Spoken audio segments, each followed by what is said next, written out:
De volta ao Horizonte Debate e hoje discutindo a dinâmica da doação de sangue. Qual a sua importância, a importância do órgão de Estado que regula isso. Doutor Fernando, quando a gente fala de qualidade, você usa esse termo, qualidade do sangue, né? O que é a qualidade do sangue no trabalho desse batalhão, que eu havia usado essa expressão, batalhão de pessoas ali nos bastidores do Hemominas? A qualidade do sangue ela é determinada por diversas situações. Então, desde a captação, uma captação bem feita. Então, quando a gente vai especificamente para populações que estejam adequadamente aptas a doar, né? E até aquele momento da gente colher o sangue, porque tudo tem uma ciência muito forte nisso. Então, as perguntas que são feitas, o comprometimento do doador em responder com sinceridade naquele momento, a coleta que é feita, então eu tenho um limite de tempo que eu posso coletar o sangue, eu não posso demorar muito tempo para coletar o sangue, então isso é importante também. Como eu vou cuidar dessa bolsa de sangue, que ali tem uma potencial vida a ser salva, ele é um produto muito delicado, porque ele já saiu do ambiente do corpo humano, então eu tenho que tomar cuidado com ele, desde a temperatura que ele fica. Depois eu vou fazer a qualificação em testes, né? E como eu havia falado, nós estamos hoje fazendo os mesmos testes que são feitos em todos os países de primeiro mundo. Isso dá uma garantia. Há uma norma, uma legislação específica? Existe uma legislação específica em que todos os bancos de sangue são obrigados a cumprir, com os testes mínimos que são feitos, né, para qualificação tanto de possibilidade de doenças infecciosas, que ele é um grande risco, mas também o cuidado também com contaminação bacteriana que pode existir. Aí eu estaria trazendo um agravo a mais ao paciente, e é uma coisa que a gente tem que tomar muito cuidado, por isso nem todo doador pode doar. Às vezes uma simples obturação que o doador faz, ele pode torná-lo inapto a doar sangue. Né? E aí, então, esse cuidado que a gente tem ali, né, na hora de qualificar o doador, de saber se ele está apto ou não, e os testes que são realizados. E depois o cuidado final, até chegar em cada um dos hospitais, né? A Fundação atende mais de 500 hospitais em Minas Gerais, então é como eu transporto isso, como o médico que está na agência, como a doutora Mônica está ali, como ele indica adequadamente para um paciente, porque como eu disse, isso é um transplante. Doutora Mônica, o médico hematologista, lá na ponta da urgência do hospital, ele confia plenamente na qualidade desse serviço que foi prestado de beneficiamento desse sangue, né? Não há testes para serem feitos ali naquele momento? Não, há sim. A gente recebe, né, todo dia os hemocomponentes, a hemácia, a gente reclassifica, existe uma norma para isso, né?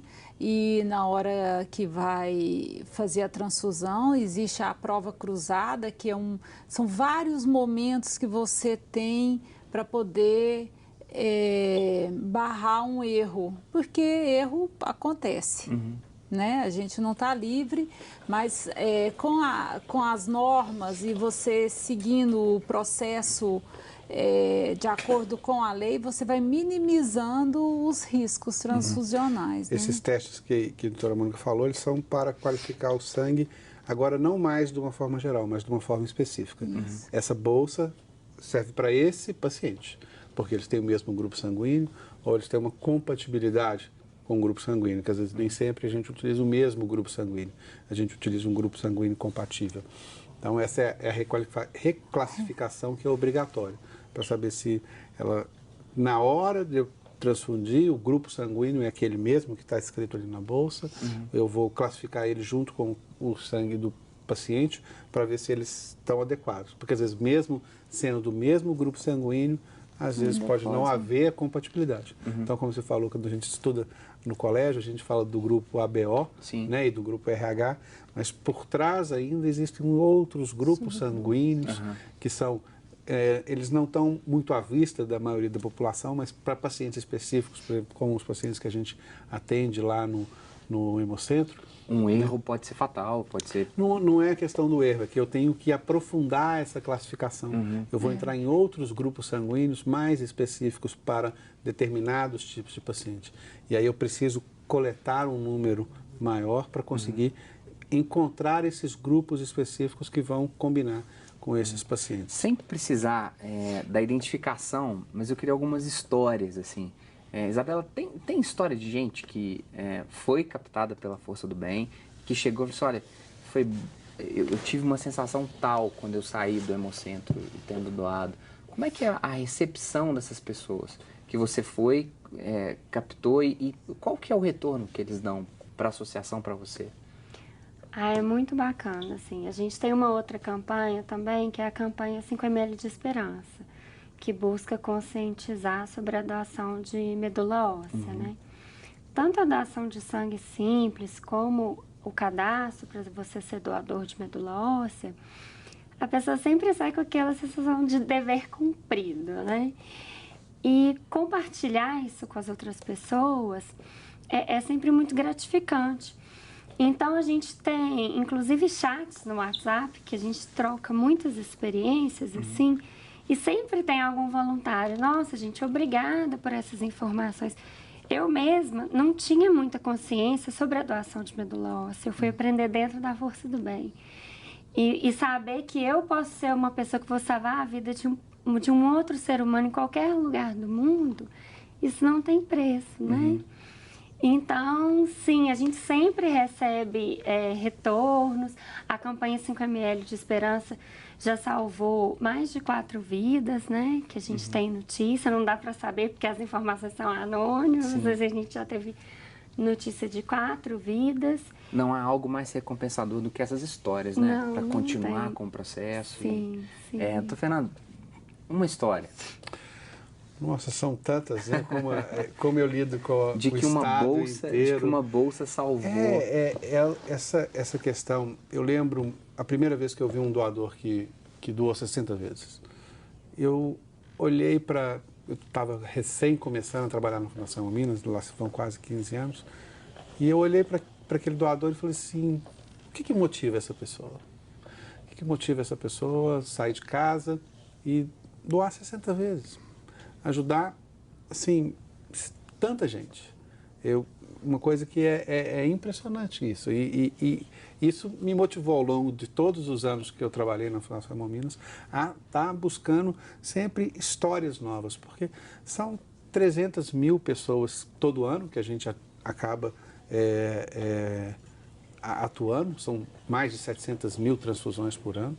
Então, assim, são milhões de histórias. Eu acho que esse é o papel que a gente, que está atrás da cena principal, que a cena principal é o doador e o paciente, é isso, mas ver essas histórias acontecendo, saber que todo dia eu posso dormir tranquilo porque a Isabela fez o papel dela, a Mônica fez o papel dela dentro do hospital, na captação, isso me dá muita tranquilidade.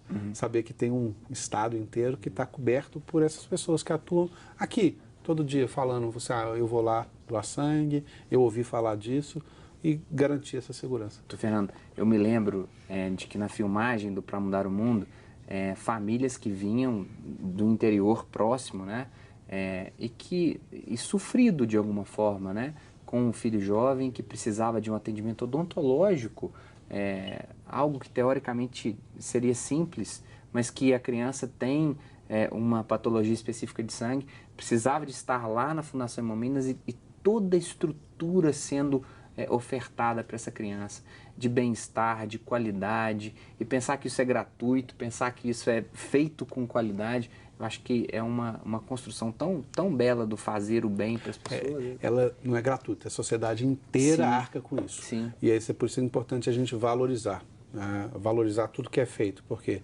tudo tem um porquê. Por que eu faço isso? Por que eu tenho que atender um consultório de odontologia para um paciente que você está se referindo, provavelmente é um paciente hemofílico, Sim. que tem um distúrbio de coagulação? Porque eu tenho todo um aparato ali atrás para comprar fator para ele, porque esse fator ele é comprado, né? Porque ele é trabalhado pela indústria, né?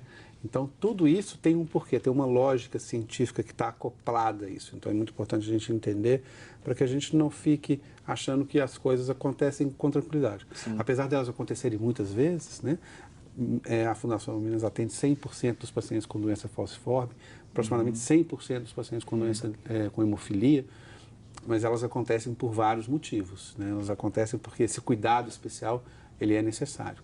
E aí tem não só a equipe minha que mexe com a parte de doação, mas tem uma equipe muito grande, muito bem treinada e qualificada para atender um paciente que é muito especial também, que é esse paciente com doença falciforme, que é o paciente com hemofilia, e tem um tratamento especial. E ele é necessário que isso aconteça com todo o cuidado para que ele tenha segurança, porque o paciente com doença falciforme ele vai receber várias doações ao longo da vida dele.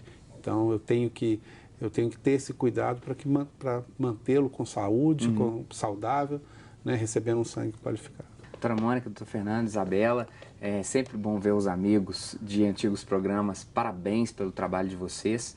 E o Horizonte Debate fica por aqui. Se você ainda não é um colaborador da campanha Faço Parte, contribua, participe. Assim você ajuda no trabalho de evangelização da Arquidiocese de Belo Horizonte e ajuda também a manutenção do Santuário de Nossa Senhora da Piedade.